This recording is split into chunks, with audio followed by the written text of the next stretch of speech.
Saudara, pemerintah Kota Bandung resmi memberlakukan larangan penggunaan styrofoam untuk makanan dan minuman mulai tanggal 1 November 2016 mendatang. Larangan ini menyusul berbahayanya efek dari penggunaan styrofoam. Dan di studio kita sudah bersama dengan Bapak Mustafa, Direktur Pengawasan Produk dan Bahan Berbahaya, dan juga dengan Dwi Sung dari perwakilan Walhi. Dan kita lihat, Bapak, di sini sudah ada sendiri styrofoamnya dan kemudian juga masih ada sejumlah makanan yang masih dibungkus menggunakan styrofoam. Ini sebenarnya adalah hal yang sudah dilarang di sejumlah kota-kota besar di luar negeri, seperti itu sudah menjadi larangan. Kalau kita lihat di Indonesia masih belum masif pelarangannya, dan ini adalah salah satu bentuk proaktif di Kota Bandung. Sebenarnya seberapa berbahayanya sih penggunaan styrofoam ini, Pak Mustafa? Ya, terima kasih. Jadi begini, Mbak. Styrofoam ini bahaya karena dia sebetulnya dibentuk oleh stiren ya. Jadi polimer dari stiren. Polimer ini, stiren ini dalam reaksinya barangkali ada yang memang tidak semuanya bereaksi menjadi polistiren, tapi ada yang tertinggal, kira-kira begitu. Yang tertinggal ini, yang tersisa ini bisa dia mengkontaminasi pangan. Oleh karenanya Badan POM sebetulnya sudah menerapkan standar untuk cemaran stiren yang ada di dalam styrofoam. Jadi kita fokus ke stiren. Ada, sudah. Jadi tidak semua styrofoam itu berbahaya bagi makanan intinya. Ya, kita sudah menetapkan standarnya, persyaratan berapa dia kadar stiren yang boleh ada. Berapa itu? Jadi kalau untuk pangan yang non berlemak ya, itu dibatasi 5.000 ppm residunya. Kalau dia untuk panganan untuk panganan berlemak itu 5.000 ppm.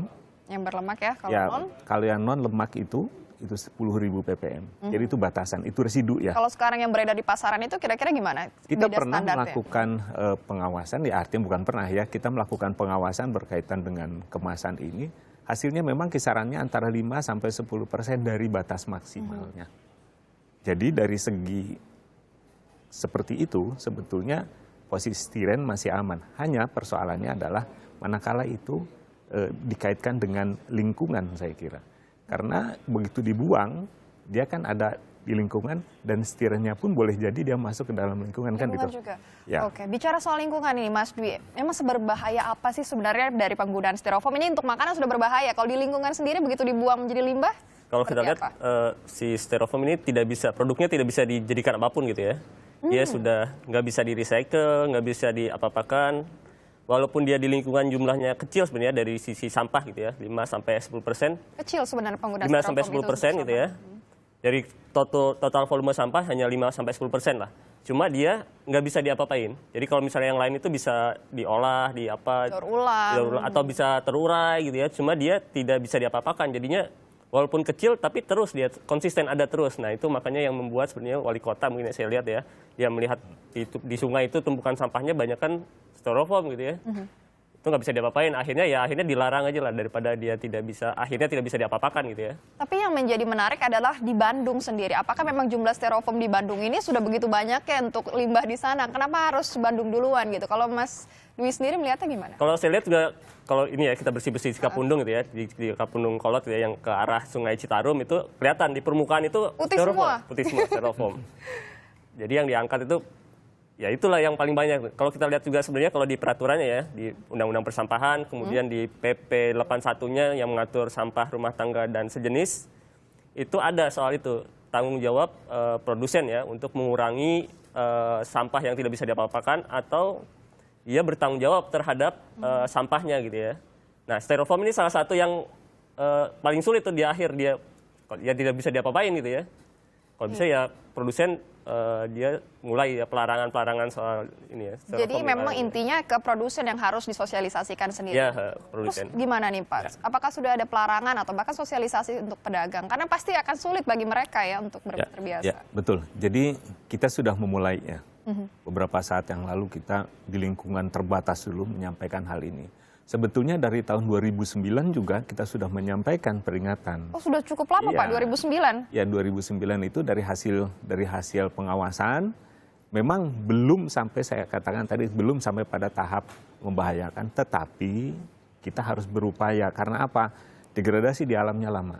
Kan gitu. Oleh karenanya kita harus berupaya mengalihkan ini ke kemasan lain yang lebih ramah lingkungan.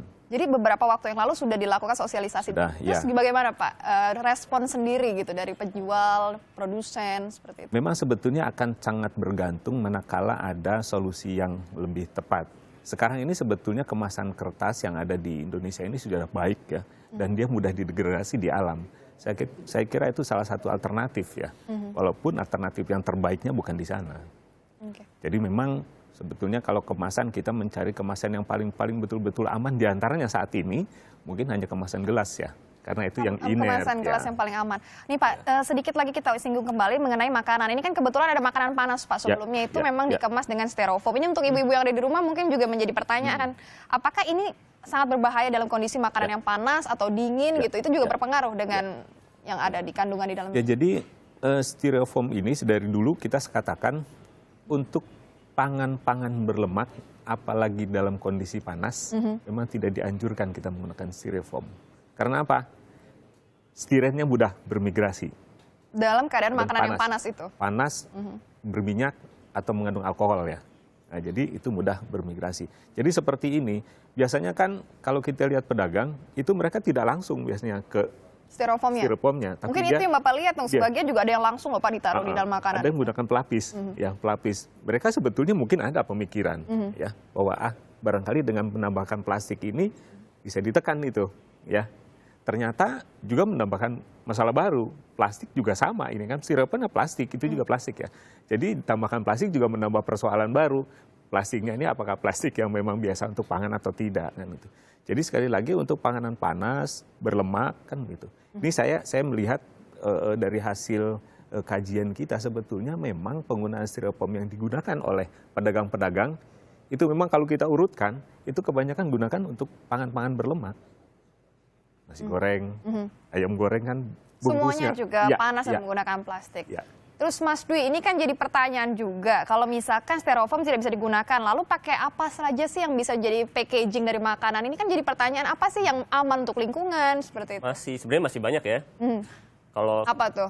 kayak yang tadi diceritakan tentang kertas ya, semacam kertas gitu. Atau sebenarnya kita juga bisa meneliti yang lain gitu ya, kayak semacam batang-batang tanaman yang kayak batang padi, itu bisa diolah sebenarnya ya. Oh gitu. Batang jagung, itu kalau kita mau ya, dengan alternatif itu kan daripada dibuang begitu saja, itu bisa Biayanya diolah. kan bisa cukup besar sebenarnya ya? Ya, tapi ini kan juga biayanya besar sebenarnya, biaya lingkungannya.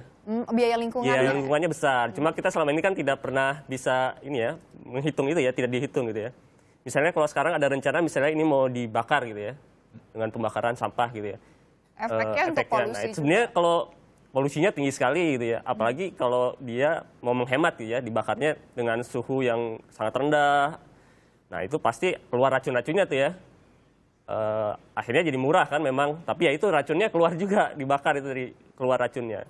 Tapi kalau dia mau nggak beracun, diolahnya harus dengan syarat-syarat tertentu yang sangat ketat, dan itu jadi mahal juga. Sebenarnya sama juga biayanya jadi lebih mahal. Cuma sekarang gitu ya? Orang di awalnya aja dia bilang murah gitu ya. Murah karena pembelian per piecesnya lebih tapi kan murah. Biaya lingkungannya nggak dihitung. Oke. Terus apa dong alternatifnya? Barang-barang apa sih yang bisa digunakan untuk packaging tadi?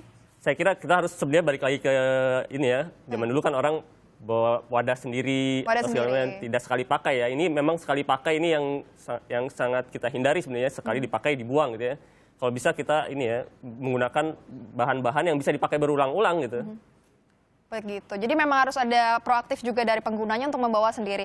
Dan berikut juga kami juga membuka line telepon bagi para pemirsa penonton yang ingin bergabung dan juga memberikan komentarnya terkait dengan penggunaan styrofoam. Kami buka line telepon di 536 dan kami juga akan 536 61222.